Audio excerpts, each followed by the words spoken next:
Namaskar, listeners. Welcome back to another wonderful episode of digital दुनिया। मैं हूं आपका दोस्त और होस्ट मनीष, और आज हम बात करेंगे एक ऐसे टॉपिक की जो फाइनेंस की दुनिया को बदल रहा है।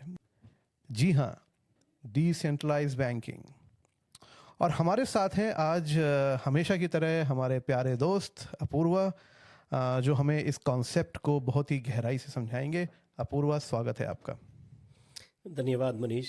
मैं भी काफ़ी एक्साइटेड हूँ आज के टॉपिक पर बात करने के लिए। तो अपूर्वा, पहला सवाल ये भला है क्या डिसेंट्रलाइज्ड बैंकिंग? बड़ा अच्छा सवाल है मनीष। डिसेंट्रलाइज्ड बैंकिंग एक ऐसी बैंकिंग सिस्टम है जहाँ पर कोई सेंट्रल अथॉरिटी नहीं है या कोई मिडल मैन नहीं है। ये बैंकिंग होती है पीयर टू पीयर। तो अच्छा। हम ब्लॉकचेन के माध्यम से डायरेक्ट यूज़र्स कनेक्ट हो जाते और हमें किसी केंद्रीय व्यक्ति, संस्था जैसे बैंक हो गई या मिडल मैन हो गया, उसकी आवश्यकता नहीं है। तो हम जो व्यापार होता है, जो लेन देन का जो एक नॉर्मल सेटअप है, उससे इवॉल्व होकर अगली चरण में जा रहे हैं टेक्नोलॉजी की वजह से। जहाँ पर, क्योंकि आखिर में बैंक करता क्या है, या मिडिल मैन, वो आपसे पैसा लेता है और मुझे पैसा देता है और वो करने के लिए वो हमारे पास से फीस लेते हैं, राइट।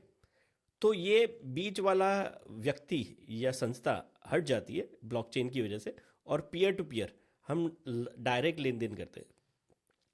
तो ये काफ़ी इंटरेस्टिंग है। और ये टेक्नोलॉजी, अगर आप if you understand money, right, तो मनी क्या है? पैसा is itself a technology, right. वो टेक्नोलॉजी हज़ारों साल से इवॉल्व होती रही है। जो युग में जो माध्यम और जो टेक्नोलॉजी अवेलेबल होती है, उसके अनुसार पैसा ढलता जाता है, उस मोल्ड में, उसके ढांचे में बैठता जाता है। तो ये अब आज के दौर की टेक्नोलॉजी हमें आगे लेकर जा रही है, जो है डिसेंट्रलाइज बैंकिंग और डिसेंट्रलाइज फाइनेंस।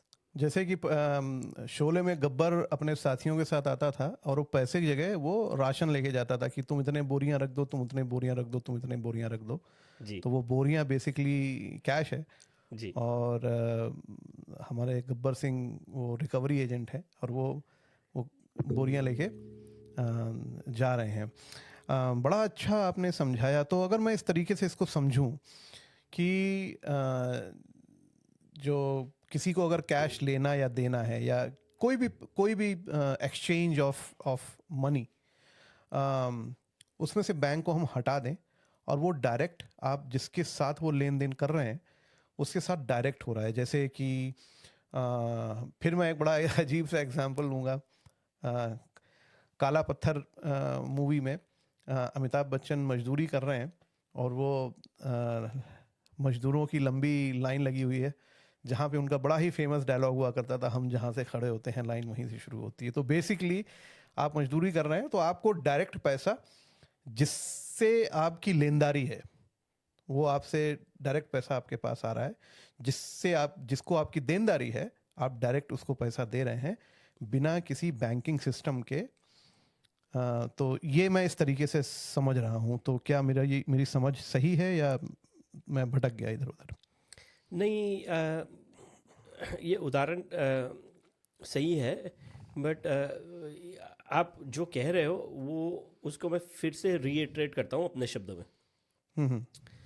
तो मनीष, आपको आपका दोस्त है आशुतोष, आपको उसको $100 देने हैं।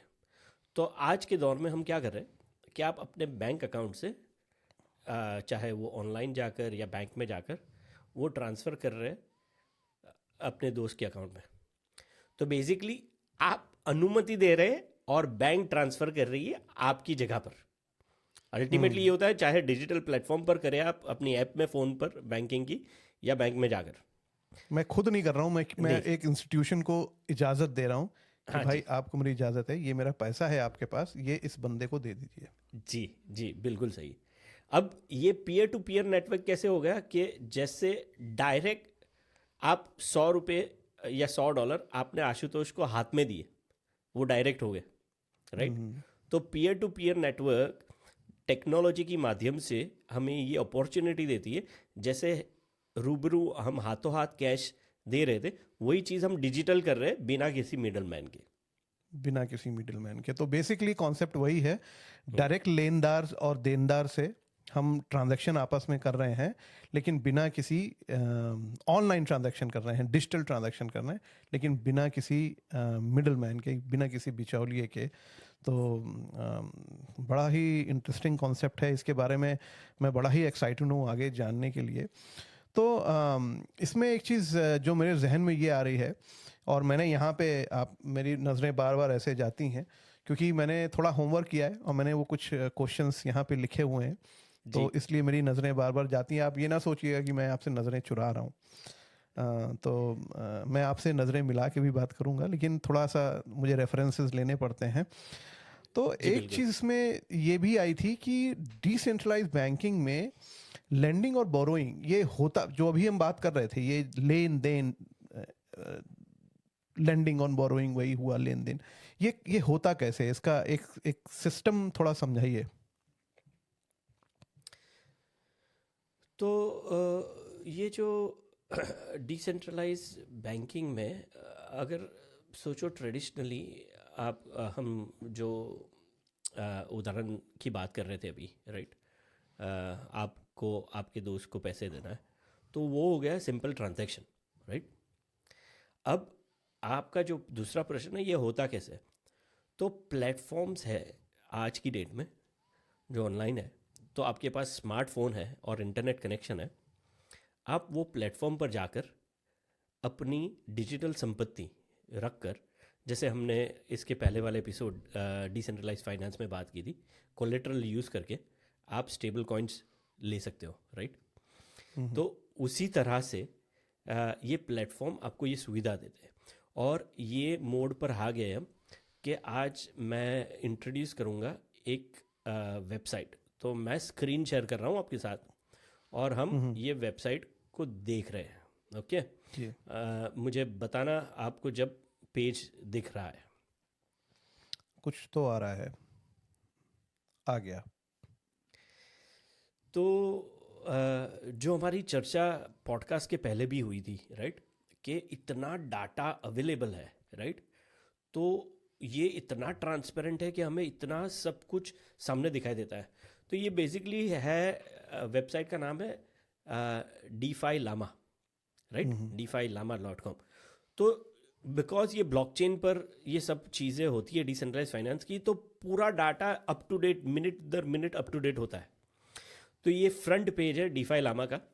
तो हमें सबसे पहले दिख रहा है टोटल वैल्यू लॉक्ड।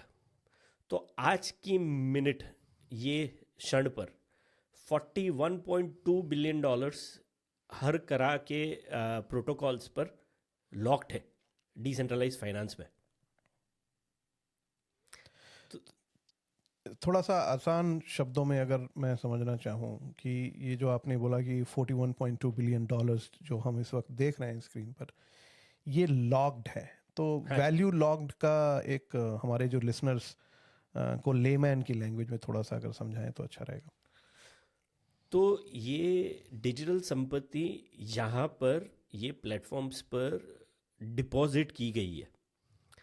तो अगर ये डिजिटल असेट आज की डेट में अगर मार्केट में विड्रॉ कर कर बेच दे, तो उसकी वैल्यू होगी $41.2 बिलियन। और वो असेट्स जो डिजिटल असेट्स हैं वो क्रिप्टोज हैं और कॉइन्स, अदर डिफरेंट कॉइन्स, आप मतलब आप उन डिजिटल एसेट्स की बात कर रहे हैं या? जी हाँ। तो ये 41 बिलियन जो है ना, वो उसके अंदर मेजॉरिटी जो होगा वो बिटकॉइन और इथेरियम होगा। यानी आप ये मानकर चल सकते हो कि majority would be bitcoin and Ethereum, और बाकी के 10-15% में दूसरे सब जो भी कोलेटरल यूज़ किया जाता है वो आएगा। तो मोस्टली जो मेजर शेयर इसमें है वो क्रिप्टो करेंसीज का ही है, डिफरेंट क्रिप्टोज। हाँ जी, दो मेन जो है वो आपने नाम ले लिए हाँ जी, ऑलरेडी। हाँ जी, ओके। बिल्कुल सही। तो आगे बढ़ते, लेकिन मैं थोड़ा आपका प्रश्न भूला नहीं हूँ, लेंडिंग और बोरिंग होता कैसे, लेकिन ये भी जानना ज़रूरी है कि ये हाल का सिनारियो है, राइट। और आज से 2020 में अगर आप देखोगे ये चार्ट में, तो कुछ नहीं था। हाँ तो 30 साल में हम कहाँ से कहाँ आ गए। और जो 2021 की तेज़ी थी, तो 180 बिलियन के आसपास हम पहुँच गए थे, राइट। लेकिन ये एक सिर्फ स्टैटिस्टिक है। मैं इसको इस नज़रिए से देखता हूँ कि ये आगे जाकर बढ़ने वाला है, तो ये दिशा में हम चलना शुरू हो गया। फिर ये जो दूसरा पॉइंट है stable coin market cap, right, जिसकी बात हमने हमारे इसके पहले वाले एपिसोड में की थी। तो आज की डेट में स्टेबल कॉइन का मार्केट कैप क्या है? जैसे डाई हो गया, यूएसडीटी हो गया, यूएसडीसी हो गया, राइट, और थोड़े अन्य प्रकार के भी स्टेबल कॉइन्स है। सबको मिलाकर टोटल वैल्यू है 125 बिलियन के पास। तो इतने स्टेबल कॉइन्स पड़े। तो अगर ये स्टेबल कॉइन्स, बहुत सारे स्टेबल कॉइन्स अगर देखते हैं तो पार्क्ड है, वो यूज नहीं हो रहे। जो अगर ये स्टेबल कॉइन्स गति में आ गए, यानी वो अगर मार्केट में घुसना शुरू कर देंगे असेट के तौर पर, तो ये जो लॉक्ड वैल्यू हम देख रहे हैं ऊपर 41 बिलियन के आसपास की, वो डायरेक्ट इम्पैक्ट करेगी इसको। तो मैं अगर इस तरीके से समझूं कि वो जो 125 बिलियन डॉलर्स के जो स्टेबल कॉइन्स हैं वो लोगों ने पार्क किए हुए हैं जी, अपने पास, लेकिन वो उसको विनिमय में नहीं लेके आ रहे हैं, उसको एक्सचेंज में लेके नहीं आ रहे हैं, उसका उसका उसका लेन देन नहीं हो रहा है। लेकिन जैसे ही वो चलन में आ जाएंगे या लेन देन में आ जाएंगे, तो ये जो लॉक्ड वैल्यू है डिजिटल एसेट्स की, हाँ जी, दैट विल स्काई रॉकेट, मतलब वो ऊपर और भी तेजी से जाएगी। ये जो हमें छोटा सा टीला दिख रहा है वो धीरे धीरे पहाड़ी पर तब्दील होना शुरू हो जाएगा। जी, बिल्कुल सही। तो यानी ये प्लेटफॉर्म ऐसा है कि अगर ये गलियों में, डीफाई लामा की गलियों में देखकर आप जाओगे, तो मैं खुद लॉस्ट हो जाता हूँ। यानी इतने सारे मैट्रिक्स है, इतने सारे टूल्स है, इसको समझने के लिए, इसको just to be on top of it, आपको बड़ी मशक्क़त लगानी पड़ेगी।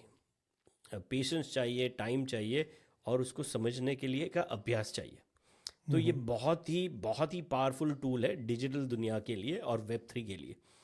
तो आपके लिए और हमारे सुनने वालों के लिए ये वेबसाइट को जितना आप समझोगे, आपकी समझ गहरी होती जाएगी डिसेंट्रलाइज फाइनेंस के लिए। तो और यहाँ फाइनली, पे मैं आपको रोकना चाहूँगा हाँ जी, कि इसके साथ ही साथ वो जितना हमारा पॉडकास्ट सुनते जाएंगे उनकी नॉलेज और भी बढ़ती जाएगी, और जितना मैं आपके साथ बैठता जाऊंगा उतनी मेरी नॉलेज भी बढ़ती जाएगी।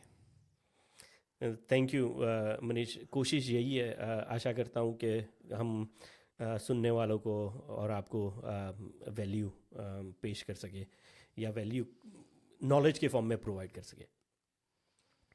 तो आप देख रहे ये लेंडिंग लिखा हुआ, जी। तो हम इसको सिर्फ कैटेगरी को क्लिक करते हैं लेंडिंग, तो ये सब लेंडिंग प्रोटोकॉल्स जो भी है उसका डाटा हमें दे रहा है। तो पिछले एक दिन में क्या हुआ, 15 दिन में क्या हुआ, एक महीने में क्या हुआ, ये इम्पॉर्टेंट है। बट सबसे इम्पॉर्टेंट ये है TVL, जिसके बारे में आपने बहुत अच्छी तरह से समझाया, टोटल वैल्यू लॉक्ड, राइट। तो ये आवे, जस्ट लैंड, कंपाउंड, ये जो टॉप 3 के प्रोटोकॉल्स है, ये डीफाई के प्रोटोकॉल्स है। ये डिसेंट्रलाइज बैंक है जहां पर जाकर पीयर टू पीयर लेंडिंग और बोरोइंग होगी। तो आपका जो प्रश्न था ये होती कैसे, राइट, जी। लेंडिंग और बोरोइंग, लेन देन होता कैसे। तो आपने हमारी ये सीज़न के अगर पहले वाले एपिसोड सुने हैं, तो आपको पता होगा, या हमारे श्रोता को पता होगा, कि डिसेंट्रलाइज वॉलेट क्या होता है, custodial wallet, non custodial wallet. तो आपके पास जब आपका डिसेंट्रलाइज वॉलेट आ जाता है, तो आप ये आवे या कंपाउंड जैसे प्लेटफॉर्म पर जाकर अपने वॉलेट कनेक्ट करते हैं, और आपकी जो संपत्ति है, चाहे वो स्टेबल कॉइन में हो, इथेरियम में हो या बिटकॉइन में हो, उसको जाकर ये प्लेटफॉर्म पर जाकर आप डिपॉजिट कर सकते हैं इंटरेस्ट कमाने के लिए, या आप उसको कोलेटरल यूज़ करके उसके सामने बोरो कर सकते हैं। तो ये सिमिलर टू जैसे हम बैंकिंग में काम करते हैं, डिपॉजिट देकर इंटरेस्ट रेट मिलता है, या कोलेटरल देकर बोरो करते हैं तो हमें इंटरेस्ट रेट देना पड़ता है। वो वही फंडामेंटल से कोई अलग नहीं है, सिर्फ माध्यम यानी प्लेटफॉर्म का फ़र्क है। मेरे ख्याल से ट्रांसपेरेंसी का भी फ़र्क है। यहाँ पे चीज़ें काफ़ी पारदर्शी हैं, और बैंकिंग में ऐसा होता नहीं है। काफ़ी चीज़ें हिडन होती हैं, काफ़ी चीज़ें छुपी दबी होती हैं। सही कहा आपने। पारदर्शिता, ट्रांसपेरेंसी इज़ टेक्नोलॉजी की सबसे बड़ी देन है। जी। तो आगे बढ़े। अभी कुछ जी। नहीं, अब बढ़ बचा सकते हुआ है। नहीं। ओके। वो डीफी लामा का जो पेज था .com ही है, dfilama.com। तो आप और हमारे सुनने वाले जब चाहे अपनी फिंगर टिप्स पर है, चेक कर सकते हो।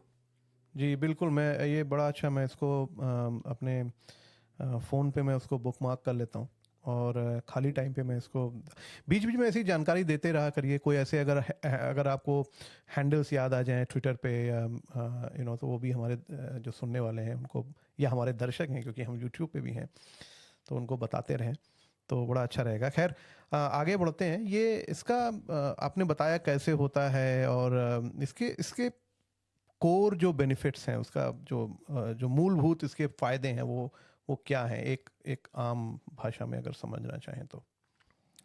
तो बहुत ही आसान भाषा में अगर बात करें तो बहुत सारे फ़ायदे हैं मनीष। सबसे पहली बात, ये ग्लोबल है।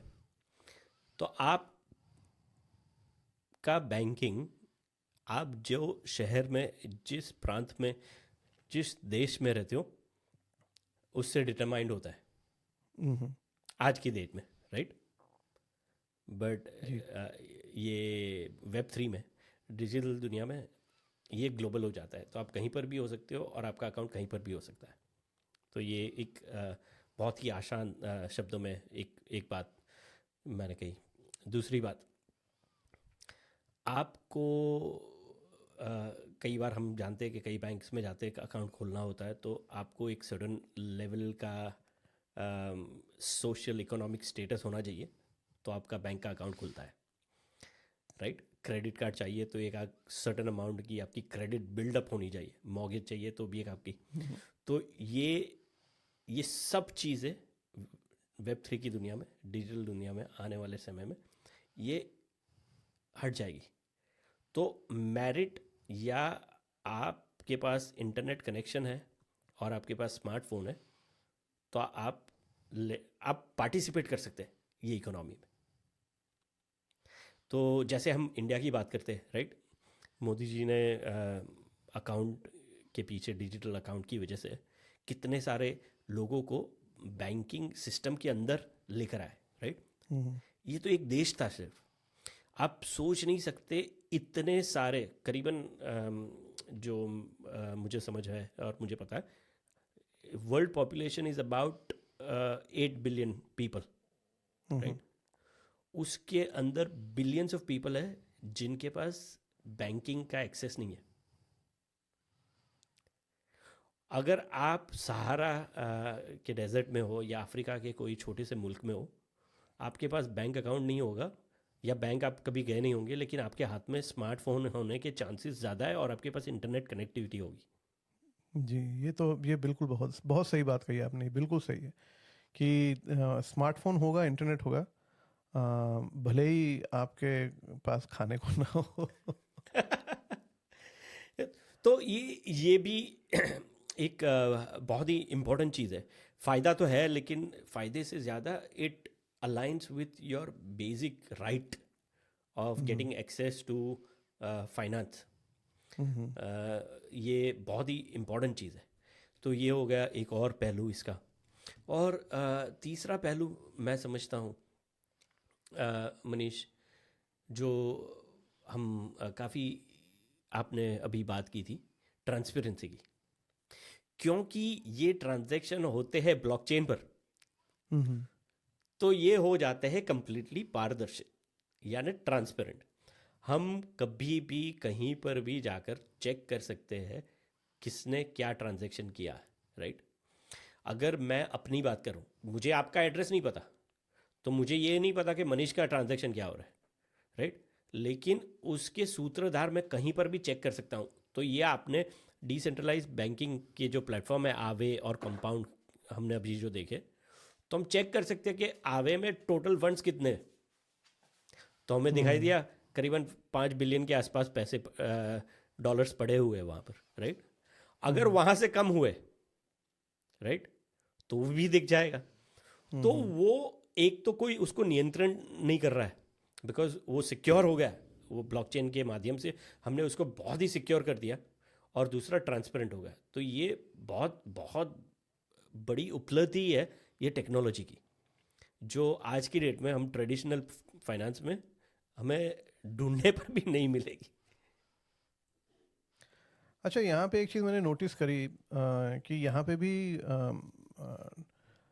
यूएसडी का बोलबाला है, क्योंकि जो वैल्यूज़ उसमें दिख रही हैं वो सारी यूएसडी में दिख रही हैं, किसी दूसरी करेंसी में नहीं दिख रही हैं। बिल्कुल सही कहा आपने। तो जो मापदंड है ना, हमने अ, ये हम ऑफ टॉपिक जा रहे हैं, but I think it is important to understand this. तो कोई भी मनी मनी की डेफिनेशन के अंदर दो बड़े इम्पॉर्टेंट पहलू होते हैं। तो हिस्ट्री उठाकर ले ले हम, 500 साल, 1000 साल, 5000 साल, जितने भी पीछे जा सकते हैं, तो दो कैरेक्टरिस्टिक बहुत ही इंपॉर्टेंट होती है मनी की, ये दो पहलू। एक है स्पीड, हम्म और एक है उसकी सिक्योरिटी। एक्सेप्टेबिलिटी, हाँ, अगर मतलब कहाँ पे उसकी एक्सेप्टेबिलिटी है, या उसकी या वैल्यू। तो दो जो स्तंभ है, पहलू है मनी के, वो है स्पीड और स्केर्सिटी। तो ये दो पहलू डिटरमाइन करते हैं कि कोई भी मुद्रा या कोई भी चलन में जो करेंसी है उसकी वैल्यू डिटरमाइन यहाँ से होती है। अब उसके अंदर ही बहुत सारे अलग अलग पहलू खुलते जाएंगे। तो हम उदाहरण के तौर पर यूज़ करते हैं गोल्ड। थोड़ा सा आपने एक बड़ा ही टेक्निकल वर्ड बोला, टेक्निकल तो नहीं है, मैं तो टेक्निकल नहीं बोलना चाहूँगा, लेकिन स्कार्सिटी आपने बोला, उसको थोड़ा सा अगर उसको आसानी से समझा दें तो शायद हमारी जो कोर ऑडियंस है उनको अच्छे से समझ में आएगा कि आप कैसे बताते हैं कि स्कार्सिटी को आप कैसे डिफाइन करते हैं। तो चलिए फिर से गोल्ड का ही उदाहरण लेते हैं, राइट। हम्म तो यहाँ पर हम ऑल्सो, आपका जो प्रश्न था बहुत ही इंटरेस्टिंग है, क्योंकि मैं अब दोनों चीज़ें स्पीड और स्कैरसिटी, यही एग्जाम्पल में, यही उदाहरण के थ्रू हम समझते हैं। तो गोल्ड हम सबको पता है स्कैरसिटी है। तो कोई भी लेन देन के लिए, अगर आप कोई देश हो, राजा स्कैर्सिटी मतलब कि वो आसानी से उपलब्ध नहीं है, उसकी उसकी कमी है।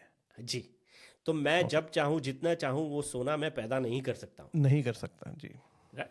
तो उसको वो स्कैरसिटी क्रिएट करता है। अब मैं और आप, चाहे देश हो, इंडिविजुअल्स हो, या मुल्क हो, या किंगडम्स हो, राइट, पास्ट में चले जाए, इतिहास में चले जाए, कहीं पर भी कोई भी दौर में, अब आपके पास कोई चीज़ है जो आपके देश में उपलब्ध है और मेरे वहाँ स्कैर है, राइट। हम्म तो मेरा लेन देन कोई भी चीज़ का, मान लो कि आपके वहाँ एप्पल्स बहुत बनते हैं, हमारे यहाँ एप्पल्स की कमी है, जी। हमारे यहाँ ऑरेंजेस ही है।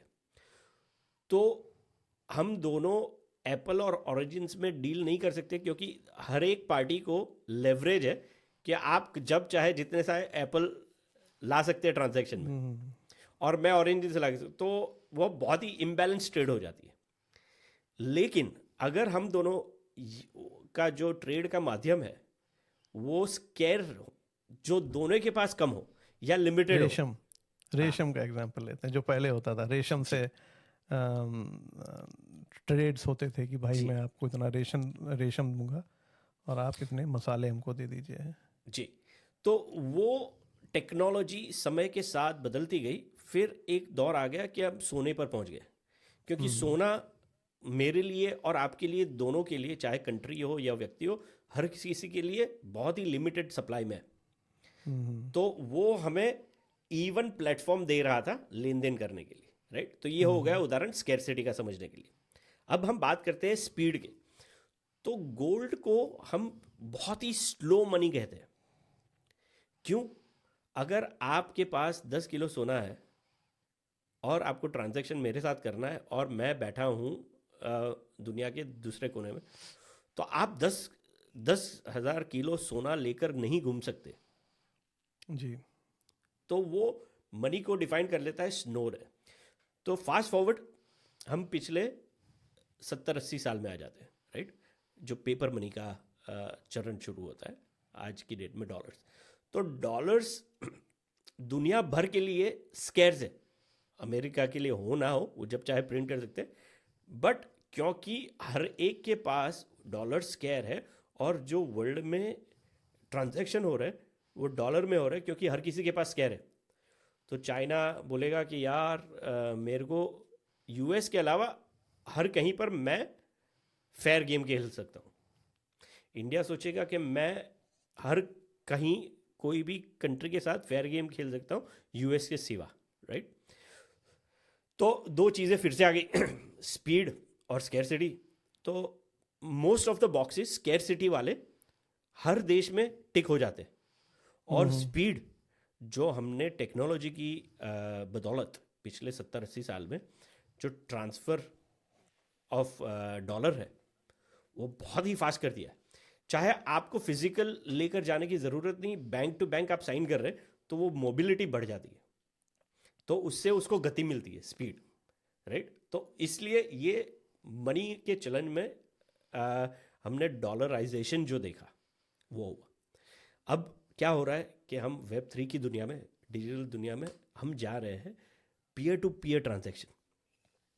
तो हमें सेंट्रलाइज पार्टी या अथॉरिटी, चाहे वो बैंक हो, रिजर्व बैंक हो या यूएस हो, वो डॉलर की आने वाले समय में ज़रूरत कम से कम होती जाएगी, ऐसा मेरा मानना है। शायद मैं गलत हो सकता हूँ, बट ये शुरुआत हो चुकी है। क्योंकि अब हम पीयर टू पीयर लेंडिंग करेंगे, पीयर टू पीयर इन्वेस्टमेंट करेंगे, तो यहाँ पर जो डिजिटल मुद्रा है ये आने वाले 10, 15, 20, 25 सालों में बहुत इम्पोर्टेंट रोल प्ले करेगी। क्योंकि कोई भी आज की डेट में डॉलर प्रोड्यूस करने के लिए यूएस के पास तो कोई रोक टोक नहीं है, वो जितना चाहे छाप सकते हैं। लेकिन मैं अगर इंडिया हूँ, आप अगर चाइना हो या कोई और कंट्री है, हम, राइट, हमारे पास वो सुविधा नहीं है। तो डिजिटल माध्यम से हमें वो लेवल प्लेइंग फील्ड मिल जाएगा कि हर कोई समान हो जाएगा, और कोई एक देश या मुल्क उसको नियंत्रित नहीं कर सकेगा, which is the first step of giving every individual समान राइट्स। इंडिविजुअल के जो मौलिक अधिकार है फाइनेंस के, वो इक्वली हो जाएंगे। और शायद ये बात हम या तो माइनिंग में कर चुके हैं या शायद आगे हम करेंगे माइनिंग में। खैर आगे बढ़ते हैं, क्योंकि जितना हम इसमें घुसेंगे उतना ही मेरी क्यूरियोसिटी बढ़ती जाएगी और हम ऑफ टॉपिक होते जाएंगे। तो इससे पहले कि मैं ऑफ टॉपिक हो जाऊं, मैं इन टॉपिक आ जाता हूं वापस से। तो अभी जो चीज़ मैंने जहां तक समझी, तो उसका मतलब मुझे ये लगता है कि हमें अपने पैसे पे ज़्यादा कंट्रोल मिल जाएगा। जी बिल्कुल, बिल्कुल सही कहा आपने। पूरा नियंत्रण आपके हाथ में होता है। और एक साथ और एक और बात मैं कहना चाहता हूँ मनीष, हम आगे बढ़े इससे पहले क्विकली रिकैप कर लेते हैं। तो मोटे मोटे सबसे बड़े जो फ़ायदे हैं डिसेंट्रलाइज फाइनेंस और बैंकिंग के, एक ग्लोबल एक्सेस, जी बी ट्रांसपेरेंसी, जी पारदर्शिता मिल जाती है। तीसरा हमें मिल जाता है एफिशिएंसी, क्योंकि वेस्टेज नहीं होता, फीस कम हो जाती है, तो ये एफिशिएंट पैसा बन जाएगा टेक्नोलॉजी की वजह से। और चौथा जो आपने कहा, पूरा नियंत्रण, कंट्रोल मिल जाता है। अच्छा, जो अगला सवाल मेरे जहन में वो ये है कि इसका अभी हमने इतना अच्छा आपने एक्सप्लेन किया, इतना अच्छा आपने उसको बताया, बीच में हम थोड़ा सा उसके डॉलराइजेशन पे भी हमने चर्चा करी। इसका फ्यूचर होगा क्या? जो डिसेंट्रलाइज बैंकिंग है, आप क्या देखते हैं कि आने वाले 10 12 15 20 सालों में फ्यूचर क्या होने वाला है इसका? मनीष, मुझे लगता है कि डिसेंट्रलाइज बैंकिंग का फ्यूचर बहुत ही प्रॉमिसिंग है। जैसे आप अगर सोच सकते थे 2010 में कि काफ़ी सारे लोग ऑनलाइन शॉपिंग करेंगे। हम्म। आप स्केल देखिए 2010 में बिल्कुल। ऑनलाइन शॉपिंग कितना होता था और आज 2023 में ऑनलाइन शॉपिंग कितना हो रहा है। तो ये मुझे नहीं लगता कि ये हमने काफ़ी बार ये बात कही है कि टेक्नोलॉजी एक बार खुल जाती है तो वो वापस नहीं ले सकते हम। चाहे उसके जो फ़ायदे हो नुकसान हो, हमें उसके साथ डील करते हुए ही आगे बढ़ना है, उसको रिवाइंड नहीं हो सकती है। तो इसी तरह डिसेंट्रलाइज बैंकिंग, डिसेंट्रलाइज फाइनेंस, ये लॉन्चिंग पैड लॉन्च हो चुका है। अब हमें ये देखना है किस गति से हम आगे बढ़ रहे हैं, किन एफिशिएंसीज के साथ आगे बढ़ रहे हैं, और इसके जो चैलेंजेस आएंगे उसको हम किस तरह से डील करेंगे। और बिल्कुल सही। फाइनल फाइनल चीज़, मैं एक और चीज़ कहना चाहूँगा। थोड़ा कंफ्यूजिंग हो सकता है, थोड़ा कॉम्प्लेक्स हो सकता है, लेकिन जैसे जैसे समझ बढ़ती जाएगी, जैसे जैसे लोगों की अवेयरनेस बढ़ती जाएगी, राइट, तो इसका चलन बढ़ता ही रहना है, ये कम नहीं हो सकता। तो आपने जो शॉपिंग की बात करी, तो उससे एक तो बेनिफिट ये है कि भाई शॉपिंग काफ़ी आसान हो जाएगी इससे, जो मुझे समझ में आया। तो क्या कुछ कॉस्ट पे भी कुछ फ़र्क पड़ेगा, या जो उससे कोई मैटर नहीं करता है कि एक सेंट्रलाइज्ड सिस्टम है बीच में या नहीं है, या डिसेंट्रलाइज हो गया, लेकिन शॉपिंग में पैसों के हिसाब से उस पर फ़र्क नहीं पड़ेगा, ऐसा कुछ है या पड़ेगा फ़र्क? जो प्रोडक्ट क्रिएटर है उसके कॉस्टिंग जो है वो बहुत ही ड्रॉप हो सकती है, एक। दूसरा, जो मिडल मैन का कमीशन पेमेंट जो कट होता था वो हट सकता है या बहुत ही कम हो सकता है। तो उसके डायरेक्ट बेनिफिट यूज़र्स को मिलेंगे या शॉपर्स को मिलेंगे, तो उनको वही चीज़ काफ़ी डिस्काउंट पर या कम पैसे में मिल सकती है, हो सकता है। बैंकों की बहुत लोगों को शायद इसका अंदाज़ा होगा भी, जो ट्रेडिशनल बैंकिंग सिस्टम है उसमें मर्चेंडाइजिंग जो कॉस्ट है वो बहुत ज़्यादा होती है। हमें जब हम बैंक के थ्रू सामान खरीदते हैं, जैसे कि ऑनलाइन चीज़ें खरीदते हैं, तो उसमें बैंकों को या ये जो क्रेडिट कार्ड कंपनीज हैं, इनका काफ़ी अच्छा खासा उसमें उनकी इनकम होती है इसमें। और आपने बिल्कुल सही बोला कि जब बीच से वो सिस्टम हट जाएगा, जब डायरेक्ट हम जो प्रोड्यूसर है उससे ख़रीदेंगे चीज़ें, और लेन देन डायरेक्ट बिना किसी एक बैंकिंग सेंट्रलाइज सिस्टम के होगा, तो शायद उसका कहीं ना कहीं, जैसा कि आपने बोला, हमको कॉस्ट में भी फ़ायदा मिलेगा, या तो मार्जिन बढ़ जाएगा, या हमको डिस्काउंट्स, जो जो कंज्यूमर है उसको डिस्काउंट ज़्यादा मिल जाएंगे। तो काफ़ी मज़ा आ रहा है, बड़ा अच्छा लगा ये जो हमारा आज का पॉडकास्ट है, मुझे तो बहुत ही इंटरेस्टिंग लग रहा है, और I can go on and on, लेकिन कहीं ना कहीं तो हमको पूर्ण विराम लगाना पड़ता है, कहीं ना कहीं हमको रोकना पड़ता है। तो यहाँ पे, इससे पहले कि मैं ख़त्म करूँ, मेरे 5 सवाल हैं जो रैपिड फायर जिसको बोलते हैं। रैपिड फायर तो उतना रैपिड नहीं होगा, लेकिन फटाफट मैं 5 सवाल आपसे पूछता हूँ और आप खटाखट उसके आंसर दीजिएगा। पहला सवाल ये है कि डिसेंट्रलाइज बैंकिंग में सिक्योरिटी को लेके क्या सीन है? तो मनीष, हमने सबसे पहले बात की कि ये डिसेंट्रलाइज बैंकिंग प्लेटफॉर्म है, और ये प्लेटफॉर्म किसके ऊपर है, तो है ब्लॉकचेन।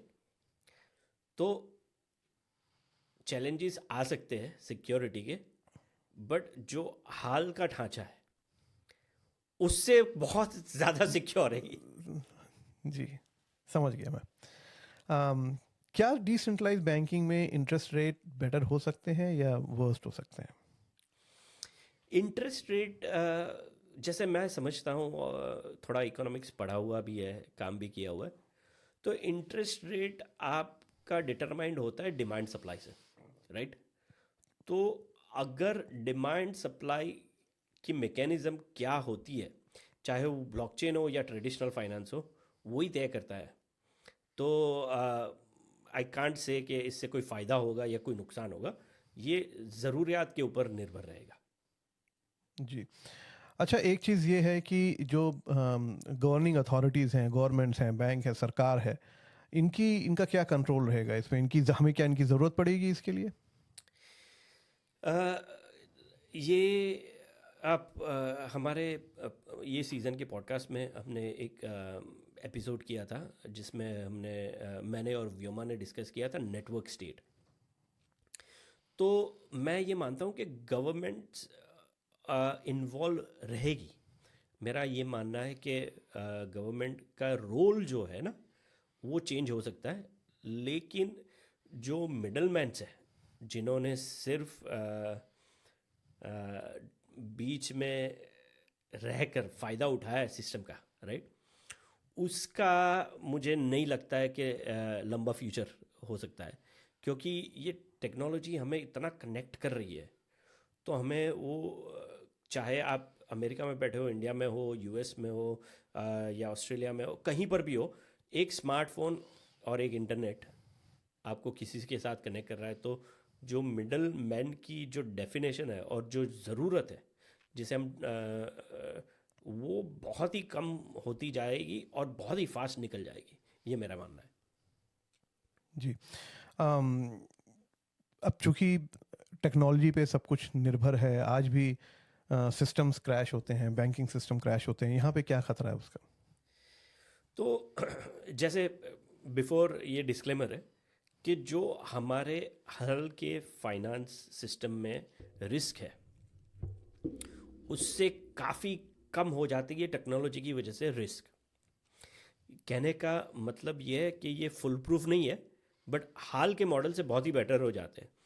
तो जैसे स्मार्ट कॉन्ट्रैक्ट रिस्क है, बग हो गया, हैक हो गया। लेकिन आपने लिंडी इफेक्ट सुनी है? लिंडी इफेक्ट का नाम सुना है? जी नहीं। ओके। तो लिंडी इफेक्ट वो डिस्क्राइब करता है कि जो चीज़ जितनी मजबूती से जितनी लंबी देर तक चलती जा रही है उसके टूटने के चांसेस उतने कम होते जा रहे हैं। अच्छा अच्छा अच्छा अच्छा। तो ये फाइनेंस में काफ़ी टर्म यूज़ होता है, लिंडी इफेक्ट।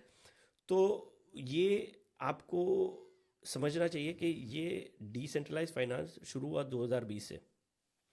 तो हमने ऊजी प्रोटोकॉल्स की बात की आज के एपिसोड में, आवे हो गया, कंपाउंड हो गया, हमारे स्टेबल कॉइन्स के एपिसोड में हमने बात की थी मेकर डाओ की, राइट। तो वो 3-3.5 साल से चल रहे हैं।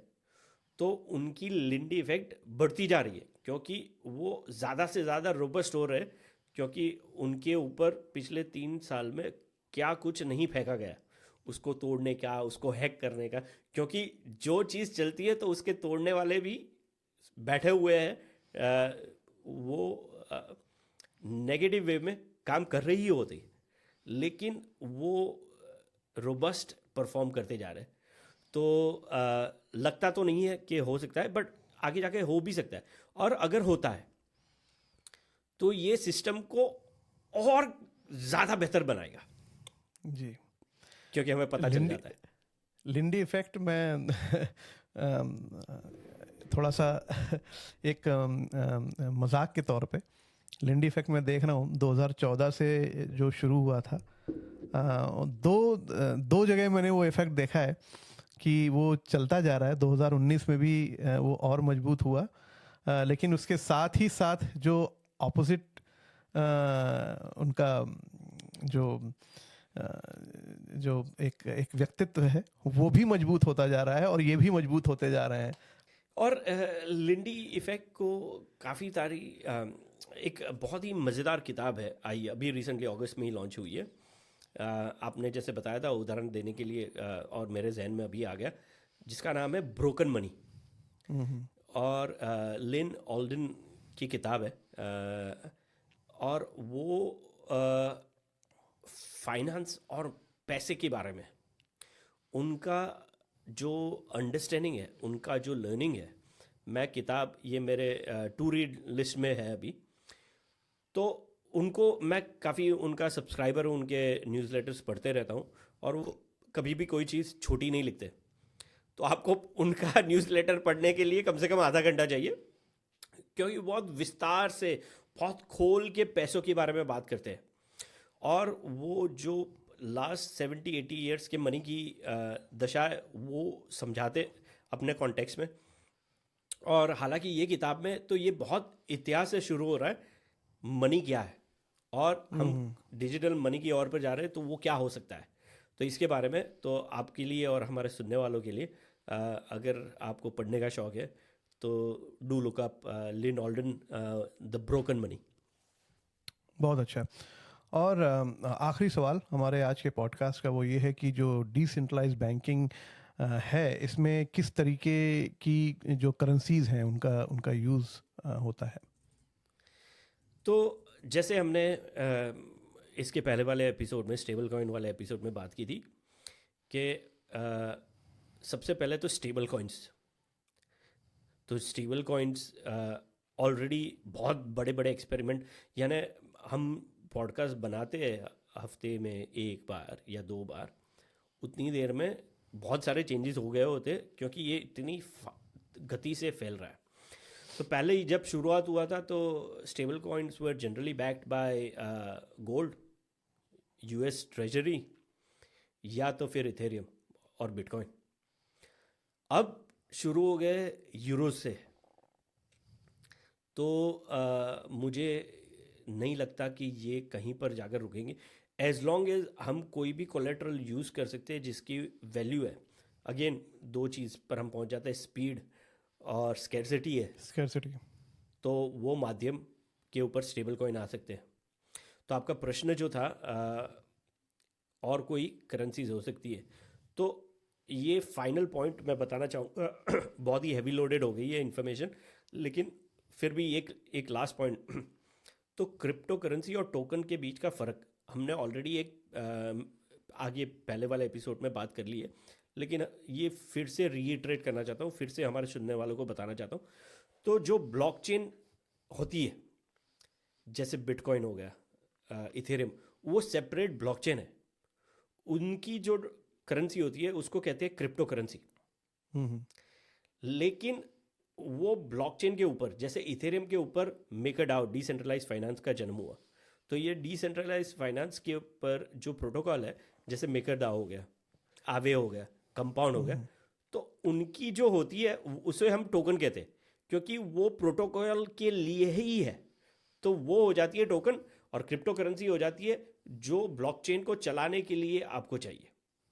तो जो ब्लॉकचेन कंप्यूटेशन यूज़ होता है, एनर्जी यूज़ होती है, तो उसको सेटल करने के लिए आपको फीस देनी पड़ती है, जो आप ब्लॉकचेन की करेंसी में ही दे सकते हैं, और वो करेंसी ब्लॉकचेन की खुद की होती है, जिसको हम कहते हैं क्रिप्टो करेंसी। और क्रिप्टो भी एज ए कोलेट्रल यूज़ की जा सकती है, या आपको रियल करेंसी चाहिए होती है फॉर कोलेट्रल? नहीं, आप बहुत रेयरली रियल, जहाँ तक मेरी समझ है और मुझे पता है, रियल कोलेट्रल कैश नहीं हो रही थी।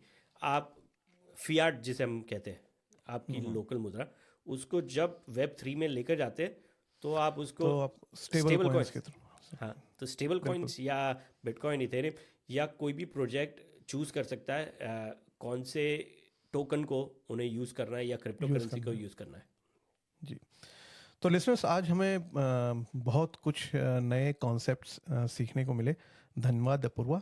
और आज के इस ये जो इंसाइट फुल हमारा जो एक सेशन था, बहुत अच्छा रहा। आपका बहुत बहुत धन्यवाद।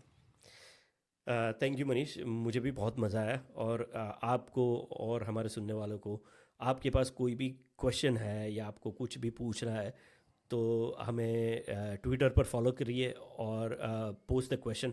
हमें ट्विटर पर क्वेश्चन पूछ सकते हो और हम पूरी कोशिश करेंगे हर क्वेश्चन को आंसर करने की। लेकिन हम रुकते हैं यहाँ पे एक सेकंड के लिए। अभी कहानी ख़त्म नहीं हुई है। एक कहानी ख़त्म होती है तो दूसरी शुरू होती है, और अगली कहानी हमारी जो शुरू होने वाली है वो डेक्स की है। पता नहीं आप लोगों को पता है कि डेक्स क्या होता है? जो डिसेंट्रलाइज एक्सचेंज, हमने डिसेंट्रलाइज फाइनेंस की बात करी, हमने डिसेंट्रलाइज बैंकिंग की बात करी, हम बात करेंगे डिसेंट्रलाइज एक्सचेंज की। तो अगला एपिसोड बिल्कुल मिस ना करिएगा, और इसमें हमें बहुत ही जैसा कि हमारे जो गोताखोर हैं बड़ी हमको डेक्स की गहराई में लेके जाएंगे। तो ये आने वाले समय में जो डिजिटल दुनिया है उसको पूरी तरह से बदल सकता है, जैसा कि मुझे थोड़ा बहुत पता चला है। तो दोस्तों, उम्मीद है कि आज के सफ़र में आपको ज़रूर कुछ नया सीखने को मिला होगा।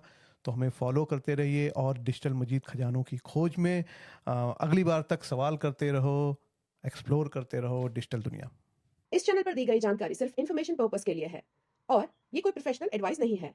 हमेशा अपना रिसर्च करो और प्रोफेशनल कंसल्टेंट की सलाह लीजिए कोई भी इन्वेस्टमेंट करने से पहले।